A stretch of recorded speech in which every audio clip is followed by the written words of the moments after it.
कुछ लोग अपने को पार्टी का समर्थित उम्मीदवार बनने का प्रयास कर रहे हैं। अभी तो न चुनाव का घोषणा भी नहीं हुआ है और कोई पार्टी स्पष्ट रूप से अपने समर्थित उम्मीदवार का सूची जारी नहीं की। नमस्कार, आप देख रहे हैं प्राइम न्यूज इंडिया। पूरे बिहार प्रदेश में सर्दी का सितम जारी है और इस सर्द बर्फीली हवाओं के बीच राजनीतिक तापमान भी बढ़ रहा है। आज हम बात करेंगे सिवान के राजनीति के ऊपर, जो दिन पर दिन करवट बदलते जा रही है। ऐसे तो पूरे बिहार प्रदेश का राजनीतिक माहौल इस समय काफ़ी गरमाया हुआ है, खास करके जो बिहार विधान परिषद का चुनाव होने जा रहा है। इसमें बहुत सारे उम्मीदवार दावेदारी पेश कर रहे हैं। बात करें अगर महागठबंधन की, तो महागठबंधन की तरफ से विनोद जायसवाल को एक बार फिर से विधान परिषद के चुनाव में सिवान से उम्मीदवार बनाने का रास्ता बिल्कुल साफ नजर आता हुआ दिखाई दे रहा है। लेकिन वहीं एनडीए की बात करें तो यहां भाजपा ने नीरज तिवारी को उम्मीदवार बनाने का फैसला लिया है। हालांकि इसकी और कोई औपचारिक घोषणा नहीं हो पाई है, लेकिन सवाल सबसे बड़ा यह है कि एनडीए में जो जदयू और भाजपा दोनों दलों का जो गठबंधन है, इसमें क्या दोनों पार्टी के जो कार्यकर्ता है, पदाधिकारी हैं, उनसे इस पर कोई सहमति ली गई है या नहीं ली गई है, या ऐसे ही नाम का सिलेक्शन कर लिया गया है या रिकमेंड कर दिया गया है।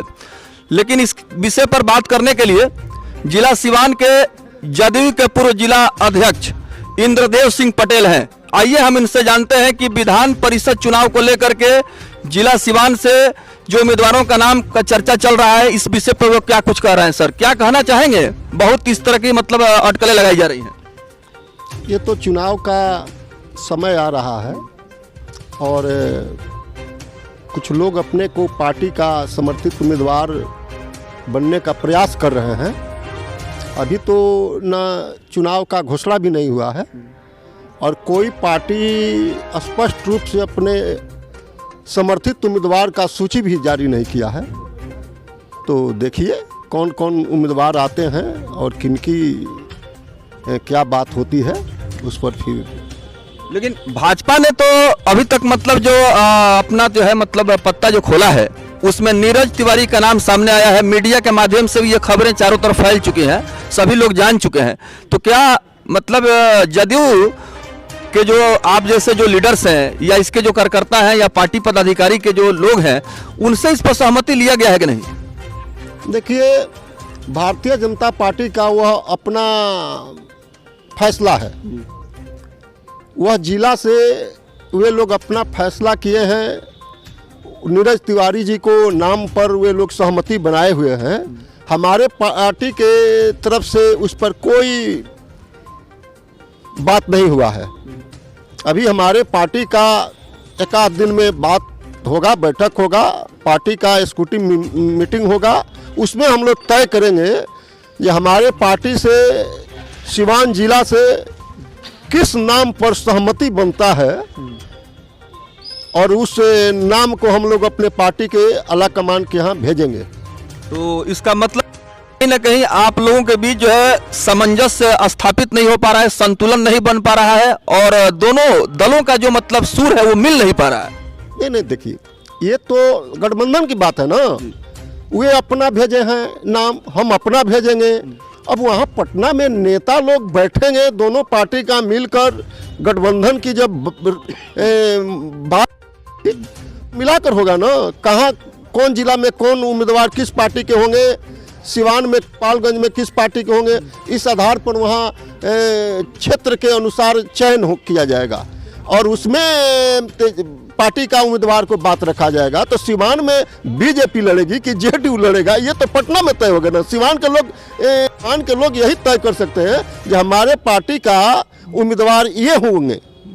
तो ये तो बीजेपी के उम्मीदवार हैं, श्री नीरज तिवारी जी हैं।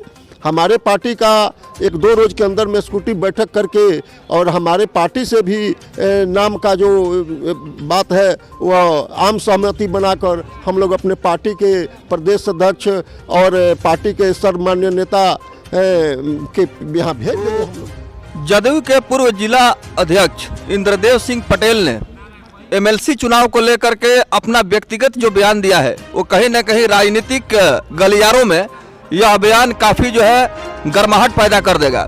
और कहीं ना कहीं भारतीय जनता पार्टी के द्वारा जो एक तरफा निर्णय लिया गया है उम्मीदवार तय करने के मामले में, यह कहीं ना कहीं एक जो है चर्चा का विषय बन जाएगा। लेकिन मैं जानना चाहूँगा, जिस तरह से जदयू में निर्दलीय जो प्रत्याशी है एमएलसी चुनाव के मैदान में है, उनका भी जोर शोर से नाम चल रहा है। जदयू के बहुत सारे नेता उस निर्दलीय उम्मीदवार के साथ समर्थन देते हुए दिखाई दे रहे हैं। तो क्या माना जाए कि मतलब जदयू जो है उन्हें उम्मीदवार बना सकती है अंत में? देखिए, अभी पार्टी का 1-2 रोज में बैठक होना है। बैठक में किस नाम पर आम सहमति होगा यह तो उस दिन तय होगा। हमारे यहाँ कौन आवेदन कर रहा है, अभी तो किसी निर्दलीय का आवेदन मेरे पार्टी में नहीं आया है उम्मीदवार बनने के लिए। सिवान जिला जनता दल यूनाइटेड के मीटिंग में नाम पर चर्चा होगा ना, जो कौन आवेदन किया है और पार्टी के कौन व्यक्ति हैं जिनको पार्टी उम्मीदवार लड़ाएगी तो उसको लाभ होगा, इस विषय पर बात होगा। तो अभी हमारे पार्टी में किसी भी नाम पर अभी इकबट नहीं है, कोई अभी चर्चा नहीं है। यानी आपके कहने का तात्पर्य यह है कि जो आज़ाद उम्मीदवार हैं, जो एमएलसी के चुनाव के तैयारी में लगे हुए हैं, रात दिन मेहनत कर रहे हैं, निर्दलीय हैं, उनके द्वारा अभी तक आप लोगों के पार्टी के आला कमान से संपर्क नहीं किया गया है या कोई आवेदन नहीं दिया गया है, ये मतलब आपके नॉलेज में है? जी बिल्कुल यही है हमारे जानकारी के अनुसार। हमारे जानकारी के अनुसार सिवान जनता दल यूनाइटेड में अभी कोई जो निर्दलीय हैं या दलीय हैं अभी आवेदन नहीं दिए हैं। ये पार्टी 2 दिन के बाद अपना एग्जीक्यूटिव बैठक करेगा और बैठक में नाम पर विचार करेगा कि किस नाम पर हम आम सहमति बनाकर उस नाम को हम प्रदेश में भेजेंगे। अगर बीजेपी आप लोगों के प्रस्ताव को स्वीकार नहीं करती है, आप लोगों से सहमति नहीं लेती है, तो इस स्थिति में जदयू के तमाम जो कार्यकर्ता हैं, पदाधिकारी हैं, संगठन से जो जुड़े हुए हैं, ऐसा मतलब ये अनुमान लगाया जा सकता है कि आप लोग जो है एमएलसी चुनाव में उस उम्मीदवार को आप लोग समर्थन नहीं करेंगे?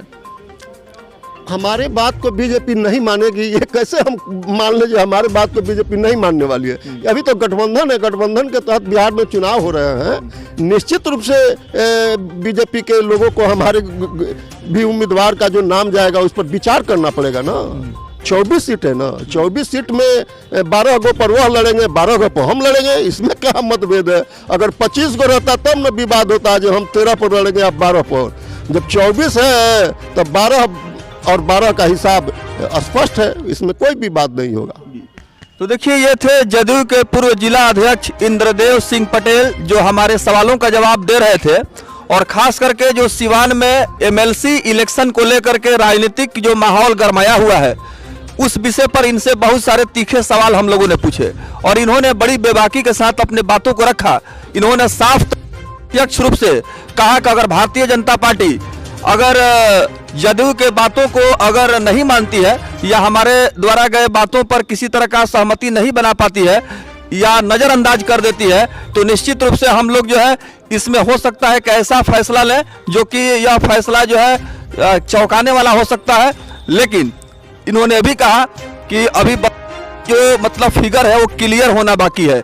दोनों दल के जो भी आला कमान के जो शीर्ष नेता है, जब आप विचार विमर्श करेंगे राजनीतिक मुद्दे पर, जब उनकी जो है रणनीति बनेगी, तो निश्चित रूप से सहमति बनने के आसार भी है, ऐसी संभावना जताई जा रही है। तो इंद्रदेव सिंह पटेल जी, अभी बहुत सारी चीजें जो है क्लियर नहीं हो पाई हैं, समय के साथ वो क्लियर होती जाएंगी। बिल्कुल हो जाएगा। बहुत बहुत धन्यवाद।